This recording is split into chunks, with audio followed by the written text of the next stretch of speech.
பிரைஸ்லாம் கர்த்தருடைய பரிசுத்த நாமத்துக்கு மகிமை உண்டாதாக. இந்த நாட்டில் தமிழ்நாட்டை குறித்து, தமிழ்நாட்டில் இருக்கிற தலைவர்களை குறித்து பார்க்கும்போது மிக ஒரு சந்தோஷமான காட்சிகளான காரணம் காணப்படுது. நம்ம தமிழ்நாட்டுக்குள்ளே 2 முதலமைச்சர்கள், முன்னாள் முதலமைச்சர், தற்போதைய முதலமைச்சர் இருவரும் சென்று அவனை கட்டி தழுவி வரவிருக்கிறதையும், ஒருவருக்கொருவர் அன்பு செலுத்துகிறதையும், ஒருவருக்கொருவர் பொன்னாடைகளை மாற்றிக்கொள்கிறது பார்க்கிற போது மிகவும் சந்தோஷமாக இருக்குது. இதெல்லாம் சாத்தியமா அப்படின்னாக்கா நம் கண்களுக்கு முன்பதாக அதை நான் பார்த்து கொண்டிருக்கிறோம். இந்த அன்பு தமிழ்நாட்டுக்குரியது. இந்த அன்பு தமிழ்நாட்டுக்குரிய மக்களுக்குரியது. கருத்து ரீதியாக, கட்சி ரீதியாக வெவ்வேறாக பிரிந்திருந்தாலும் ஒருவரை ஒருவர் சந்திக்கும் போகும்போது மனமகிழ்ச்சியோட, சந்தோஷத்தோட வரவேற்று அவர்களை வாழ்த்துவது மிக சந்தோஷக்குரியமான காரியங்கள். பாருங்க, இது பரிசுத்த வேதத்தில் ஆண்டவர் அருமையான இந்த நேரத்தில் அந்த பரிசுத்த வேதத்தில் ஆண்டவராக இயேசு கிறிஸ்து சொன்ன காரியத்தை நாம் மறந்தவே போகக்கூடாது. அந்த காரியம் தான் ஞாபகம் வரும். பாருங்க, மத்தேயு 5ஆம் அதிகாரம் 44ஆம் வசனத்தில் சொல்லப்படுகிறது, நான் உங்களுக்கு சொல்லுகிறேன், உங்கள் சத்துருக்களை சிநேகியுங்கள், உங்கள் சபிக்கிறவர்களை ஆசீர்வதியுங்கள், உங்கள் பகைக்கிறவர்களுக்கு நன்மை செய்யுங்கள், உங்களை நிந்திக்கிறவர்களுக்காகவும் உங்களை துன்பப்படுத்துறவர்களுக்காகவும் ஜெபம் பண்ணுங்க. இப்போ ஆண்டவராகிய இயேசு கிறிஸ்து சொல்லப்பட்டதான வார்த்தைகளை நடைமுறையில் இவர்கள் கொண்டு வந்து அதை நடக்கும் போது எவ்வளோ ஆச்சரியமான காரியமாக இருக்கிறது. அவங்க ஒருவேளை இந்த பரிசுத்த வேதத்தை அவங்க படித்திருப்பார்களோ, இல்லை அவளுக்கு கடவுள் கொடுத்த அன்பு இருக்கிறதுன்னு சொல்லி பார்க்கும்போது மிகவும் சந்தோஷமாக இருக்கு. பாருங்க, வேதத்தில் சொல்லப்பட்டிருக்கிற காரியம் நம்முடைய ஜோசப் விஜய் முதலமைச்சர் அவர்கள் பதவி ஏற்கிறதுக்கு முன்பதாக இவ்வளோ அந்த சூழ்நிலைகள் பார்க்கும்போது, பதவி ஏற்க முடியாத சூழ்நிலைகள் காணப்பட்ட போது எதிர்கட்சியாக இருக்கிற அவர்கள் பாருங்க, அந்த தமிழ்நாட்டுடைய அந்த மாண்புமிகு முன்னாள் முதலமைச்சர் ஸ்டாலின் அவர்கள் தன்னுடைய பக்கத்தில் இருக்கிற அவர்களை, தன்னோட கூட்டணியில் இருக்கிறவர்களை அனுப்பி அவர்களோடு கூட ஆட்சி அமைக்க முடியாத ஒரு சமரசம் நடக்கப்படும். இதே ஒரு சமரசம் தான். அவர்களது போட்டி உலகத்தில் பலவிதமான போட்டிகள், பலவிதமான எனக்கா உனக்கான்ற போட்டிகள் மத்தியில் அன்பை பரிமாறிக்கொள்வது, தலைவர்களை உருவாக்குவது, நாட்டு மக்களுடைய உணர்வுகளுக்கு மதிப்பு கொடுக்கிறது, நாட்டு மக்களை நேசித்து நாட்டு மக்களுடைய நம்பிக்கை வீணாக போகக்கூடாது என்பது, இதெல்லாம் நாம் பார்க்கிற போது நிச்சயமாகவே தமிழ்நாட்டிலே நாம் பிறந்திருக்கும் போது மிகவும் சந்தோஷமாக காணப்படும். இது தொடர வேண்டும் என்று நான் விரும்புகிறேன். அன்பு கட்சி ரீதியாக வேற பிரிந்திருந்தால் பரவாயில்ல, கொள்கை ரீதியாக வேற பிரிந்திருந்தால் பரவாயில்ல. ஆனாலும் தமிழ்நாட்டில் மக்கள் நல்லா இருக்க வேண்டும். தமிழ்நாட்டு மக்கள் நீங்களா நானா அப்படின்ற சண்டை முதற்கக்கூடாது. அதுக்கு தான் இந்த முதலமைச்சர் அவர்கள் முன்னாள் முதலமைச்சர் வீட்டை சந்திக்கும் போது அவர்களோடு கூட கை குலுக்குவதும், அவர் கட்டி அழைத்து வரவேற்பதும், இதை பார்க்கும்போது அவருடைய தொண்டர்களும் கூட ஒருவருக்கு ஒரு அன்பாக இருந்தால் அவ்வளோ அருமையாக இருக்கும். பாருங்க, அப்போ இதை பகிர்ந்து கொள்றாங்க. சத்துருக்களாக நினைக்கிறவங்கள அவங்க என்ன பண்றாங்க, நேசிக்கிறாங்க. சபித்து தீய சக்தி, சுய சக்தி என்று சபிக்கப்பட்ட இடத்துல இன்னைக்கு என்ன பண்றாங்க, உங்களுக்கு சபிக்கிறவளை ஆசீர்வதிக்கிறாங்க. பாருங்க, இந்த காரியங்கள் தொடரணும். தமிழ்நாட்டில் பிறந்ததுக்காக சந்தோஷப்படுகிறோம் இந்த நாட்கள். அது மாத்திரம் இல்லை, இன்னொரு காரியம் சொல்லப்படுகிறது. ஏன் நம்ம போய் அந்த ஜோசப் விஜய் அவர்கள் முதலமைச்சர் அவர்கள் ஏன் போய் சந்திக்கணும்? வேதத்தில் வசனம் இருக்குங்க. 5ஆம் அதிகாரம் மத்தேயு 5:9 சொல்லப்படுகிறது, சமாதானம் பண்ணுகிறவர்கள் பாக்கியவான்கள், அவர்கள் தேவனுடைய புத்திரர் எனப்படுவார்கள். இப்போ சமாதானமாக இந்த தமிழ்நாடு சமாதானமாக இருக்கணும்னாக்கா நாட்டு மக்களுக்காக குரல் கொடுக்கலாம், அவர்களுடைய நாட்டு மக்களுக்காக. ஆனால் மன ரீதியாக எதிர்ப்புகள் இருக்கக்கூடாது. இப்போ போய் கை கொடுக்கும் போது, அந்த கட்டி பிடித்து அவளை அரவணைக்கும் போது அந்த அன்பு பெறுகிறது பாருங்க.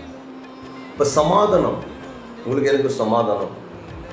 இப்போ சமாதானம் பண்ணுகிறவர்கள் பாக்கியவான்கள், அவர்கள் தேவனுடைய புத்திரர்கள், கடவுளுடைய பிள்ளைகள் என்று சொல்கிறார்.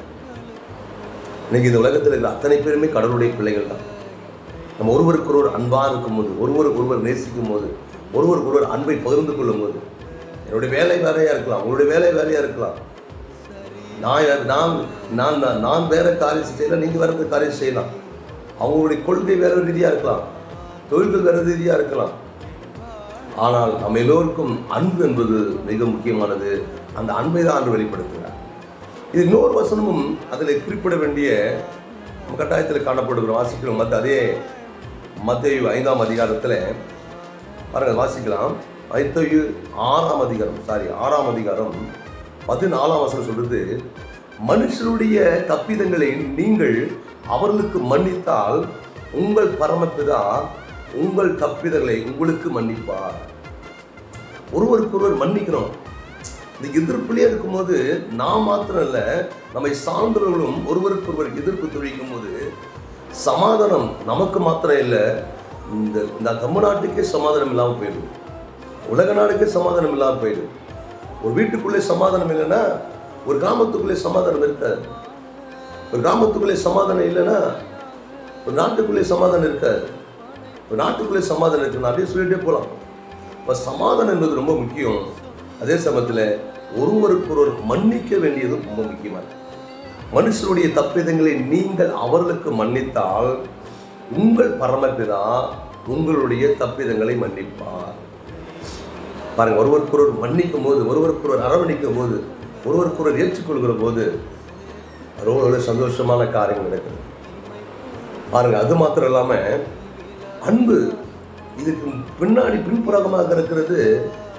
நானும் அனைவரும் தமிழர்கள், நாம் அனைவரும் இந்தியர்கள், நாம் அனைவரும் மனிதர்கள். இவ்வளோ அருமையான காரியம். அப்போ பேர் சொல்றது அன்பு பரிசுத்த வேதத்தில் இருக்கு. தொடர்ச்சியாக வாசித்து போன நிறைய அதிகாரங்கள் வாசிக்கலாம். 1 கொரிந்தியர் 13ஆம் அதிகாரத்தில் சொல்லப்படுகிறது, அன்பு சகலத்தையும் தாங்கும், அன்புக்கு பொறாமை இல்லை, அன்பு தற்பொழுவி நாடாது, அன்பு சினம் கொள்ளாது, அன்பு சகலத்தையும் சகிக்கும், அன்புக்கு இருமாப்பு இல்லை. பாருங்க, அன்பு பாருங்க, விசுவாசம், நம்பிக்கை, அன்பு, மூன்றில் எவை பெரியது? அன்பே பெரியது. அப்போ இன்றைக்கு தமிழ்நாட்டுடைய ஜோசப் விஜய் அவர்கள் முதலமைச்சர் அவர்களும், நம்முடைய முதலமைச்சராக இருந்த முன்னாள் முதலமைச்சராக இருந்த நம்முடைய ஸ்டாலின் ஐயாவும் அவர் சந்தித்து வாழ்த்து தெரிவிக்கும் போது, அது மாத்திரம் இல்லை, அனைத்து தலைவர்களையும் போய் சந்திக்கிறார். அவருடைய தலைவர்களை போய் சந்தித்து அவர்களுக்கு வாழ்த்துதல் தெரிவிக்கிறார். அவரோடு கூட அன்பை பரிமாறிக்கொள்கிறார். பாருங்க, ஒரு தலைவருக்குள்ளே எந்த ஒரு பகை உணர்வு இல்லாமல் இருந்தால் ஒருவருக்கு ஒரு ஆலோசனை சொல்லும் போது நாட்டு மக்களை எப்படி நடத்தலாம், நாட்டு மக்களுக்கு என்ன தேவை, இந்த தமிழ்நாட்டை எப்படி நம்ம ஒரு சிறந்த தமிழ்நாடாக உயர்த்தப்படலாம், சிறந்த தமிழ்நாடாக மாற்றப்பட்டிருக்கிறது, உயர்த்தப்பட்டிருக்கிறது இன்னும் அதிகமாய். இந்த காரியத்தை பார்க்கும்போது மிகவும் மகிழ்ச்சியாக இருக்கிறது. இந்த காரியம் தொடரணும், ஒருவருக்கு ஒரு அன்பு தொடரணும், பகை உணர்வு இருக்கக்கூடாது. இதை பார்க்கிற அனைத்து மக்களும் கூட, அந்தந்த கட்சியினுடைய தொண்டர்களும் கூட, நாம் கிறிஸ்துவ பிள்ளைகளாக இருக்கிற நாமும் கூட இந்த காரியத்தில் பகை உணர்வுகள் இல்லாமல் பாருங்கள். ஒருத்தர் தவறு செய்தால் தப்புன்னு சொல்லலாம், தப்பு கிடையாது. இப்படி செய்யாதீங்கன்னு சொல்லலாம், தப்பு கிடையாது. ஆனால் பகை உணர்வு இருக்கக்கூடாது. இதாங்க மனித குணம், இதான் மனித இனம். பாருங்கள், அதை தான் ஆண்டவர் சொல்லியிருக்கிறார். அதில் அன்புக்கு பொறாமை இல்லை, அன்பு தன்னை புகழாது. அல்லது நாம் எல்லோரும் அனைவரும் அன்பாயிருப்போம். தொடர்ச்சியாக இப்பொழுது முதலமைச்சராய் பதவியேற்றிருக்கிற ஜோசப் விஜய் அவர்களுக்கு நாம் எல்லோரும் ஜெபிக்கலாம், சபையார் எல்லாரும் ஜெபிக்கலாம். பாருங்க, பைபிளில் அநேக சரித்திர வரலாற்றுகளில் அநேக ராஜாக்கள் எழும்பியிருக்கிறார்கள். அந்த ராஜாக்கள் எல்லாம் நிறைய காரியங்களுக்கு ஜெபத்தை அவங்களுக்காக ஜெபம் பண்ணி நிறைய காரியங்கள் செய்திருக்கிறாங்க.